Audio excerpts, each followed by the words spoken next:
Welcome to Meaningful Mornings. Last week, when I was in Portland, I was facilitating a workshop on Love Thyself.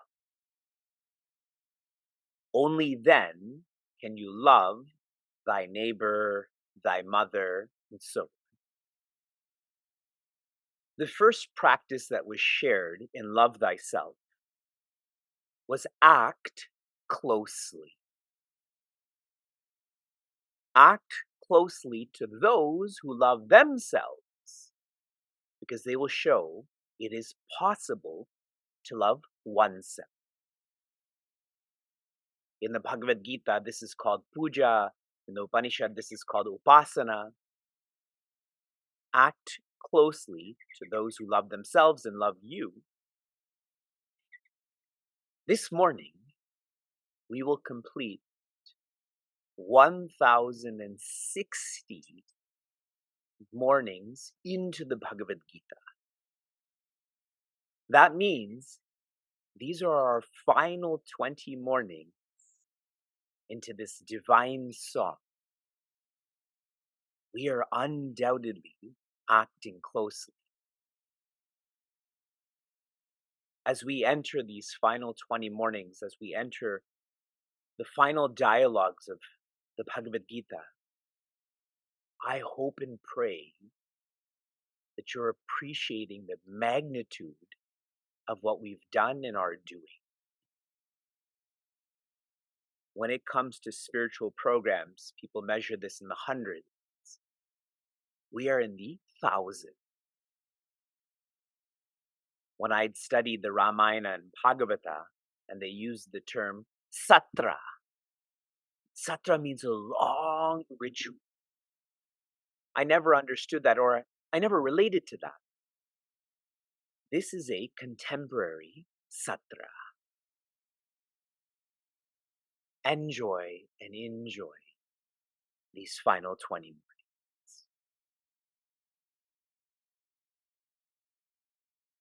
In verse 58, Shri Krishna is advising us to offer our chitta to mat.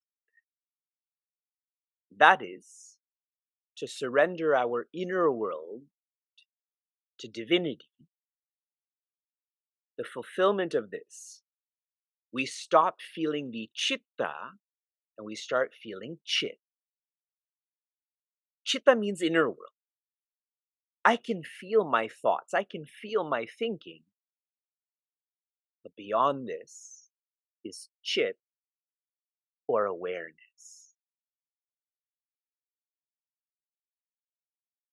In verse 58, in the second line, Shri Krishna begins a more intimate dialogue. The Bhagavad Gita dialogue is intimate. This is more intimate.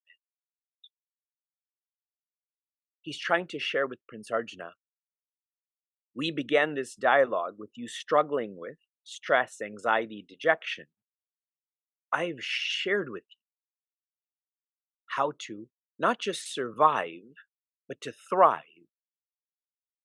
If you are not thriving, in verse 58 and 59, he shares the reason for this, ahankara. Ahankara means ego. The etymology of this word, aham karomi iti ahankara. Aham means I. Karomi means doing. The ego is the sense that I am the doer. What comes with that? I am the deserver. What comes with that? Drowning. There is no rest for such wickedness. Especially after learning so much about not being the doer, to still feel that. Surely one is going to feel stress, anxiety, dejection. In verses 60 and 61, the same intense sentiment is shared, but the words are, Moha and Maya. If you are not following through with these grand teachings, it is because of Moha. You're confused, Prince Arjuna. It is because of Maya. You're deluded, Prince Arjuna.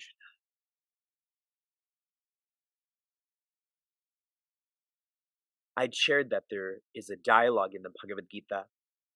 We're in a more intimate part.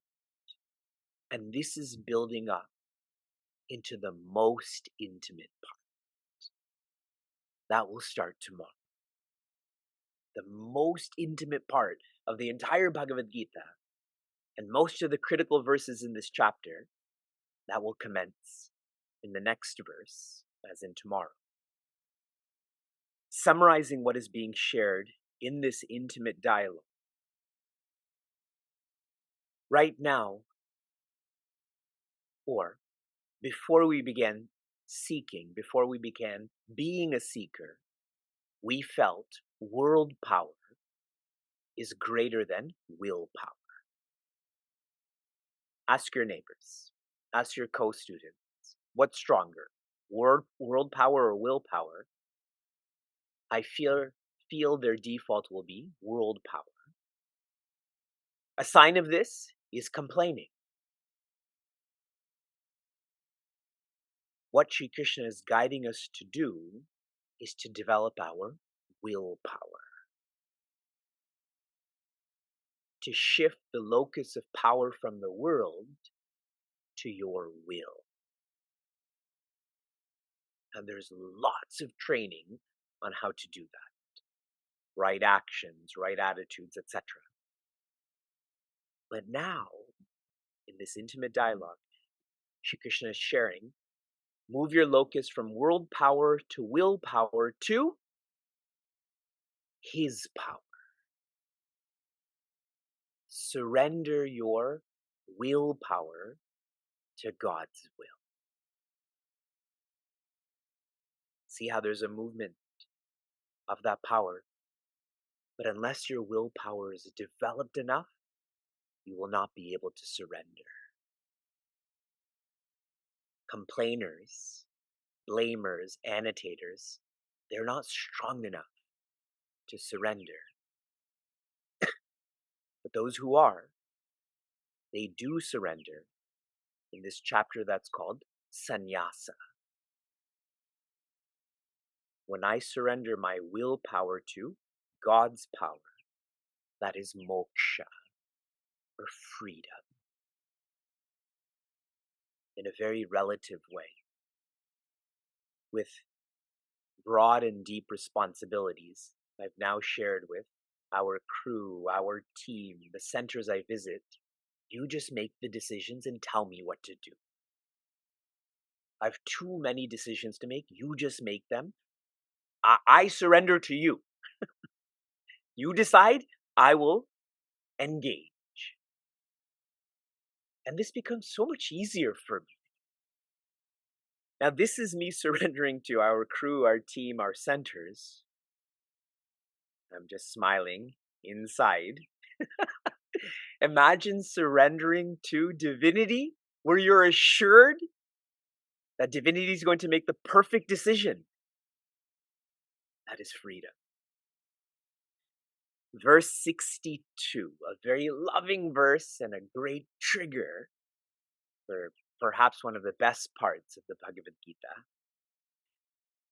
Tameva sharanam gaccha sarva bhavena bharata tat prasadat param shantim stanam prapsyasi shashwatam. Joy. In verse 62, because some of you are confused, what verse are we on? You have also surrendered your studying to me. In verse 62, Shri Krishna shares, Tameva, to Shri Krishna, gaccha, run, move wholeheartedly in sharana, in refuge, in surrender. The way that Puja Swami Tejomayananda shared this, the one who gave you free will, enjoy it, but be thoughtful about it. Then you shift from enjoying to enjoying, and you come to realize the only way to feel fulfilled or complete is to give that free will back.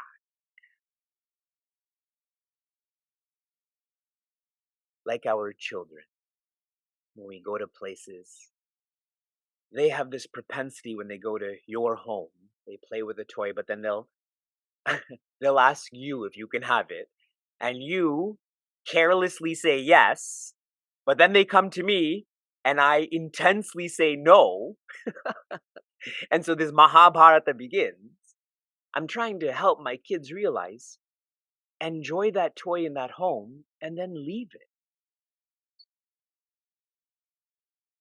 Enjoy your willpower, then enjoy and give it back. Sarva Bhavena Bharata, Prince Arjuna, you are filled with light. Who cares about the ego? This surrender is Sarva Bhavena, with all that you have and are. Every action, every word, every thought, there is no exclusivity. I'm going to surrender this, but not this. That's not surrender. That's selective surrender. Like people who share, my disciplines or sadhanas are on or off. Sorry, they're on and off. The distillation is they're off. You can't be disciplined and indisciplined. It means you're indisciplined. Puja Swami Chinmayananda has written, without bringing all the levels of our being and all the facets of our personality into our love for him, we cannot drown our finite ego sense into the joyous love of the infinite Lord. Our older son Vyasa, when he cuddles, he just puts his head on my lap. Our younger son, because he's smaller physically and he has a more affectionate personality, when he cuddles, he puts his whole being or body in my lap. Now, which one do you think I want? I want that whole body. Now project this to divinity. What does divinity want of you? Divinity wants your whole being to be in his lap. Why are you holding yourself back? He wants this. You want this. Follow through. Tat prasadat. And what will he give you in return, in exchange as prasada? Param Shanti. The peace that one cannot understand. If you can understand that peace, it is an intellectual peace. It is a peace that you cannot understand, which means it is not based on an equipment. It is your nature. This whole chapter, we have been zooming into Tyaga. That is renouncing results. Results are going to come. In this case, even if you try to renounce this absolute peace, he's going to force it onto you. At the end of the month, I have to facilitate a vivaha, or a marriage. And at the end, then the chairs are brought down from the stage, and the couple is sitting there, and everyone comes. And typically, they put laddus, or sweets, in their mouth. Now, I've gone through this. It is torturous. Imagine 200, 300 people stuffing such sweets in your mouth. So now I manage that whole scene and I tell them, you can just put rice on them. Not in them, on them. And my point is, see, you can't force laddus onto people. Eventually they'll get sick. But here, he's going to force that absolute peace to be felt. Sthanam prapsyasi shashvatam. And when you feel this, you will feel this forever. You go beyond time. I have lots more to share about this last quarter, which I will tomorrow, but here's your final reflection. The sentiment of renouncing and surrendering is very strong in this intimate dialogue. First, you renounce what you have, then you surrender who you are. This notion of free will. As long as you consider that you own what you have or you own what you are, you will be owned. You will get distracted by what you are and what you have. So live in a light way. You don't own anything. As soon as you die, do you still own that? Start living in a light way now. Surrendering our free will will be effortless. It'll be obvious. From inspiration to application, your application was for you to feel that you don't have free will. How many of you tried? I think you had an awesome day. Did you have an awesome day? What it feels like is being. When one doesn't have free will, they just get to be. As I'm speaking to you, I know you're not looking at my face, but you're looking at the trees, and you're in awe of those trees, which is good. I'm happy that you are. What are those trees doing? They're just being. Shri Krishna had shared in the Bhagavatam, they're Mahabhaga. They're one of the most fortunate facets of creation is to be a tree. Now, trees don't have a choice in this. Can you consciously live like this? Your application for this morning is to be ready for what's going to happen in this final dialogue. Now, you may ask, how do you be ready? To be vulnerable. To feel that this applies to you, that Shri Krishna is speaking directly to your heart without any medium.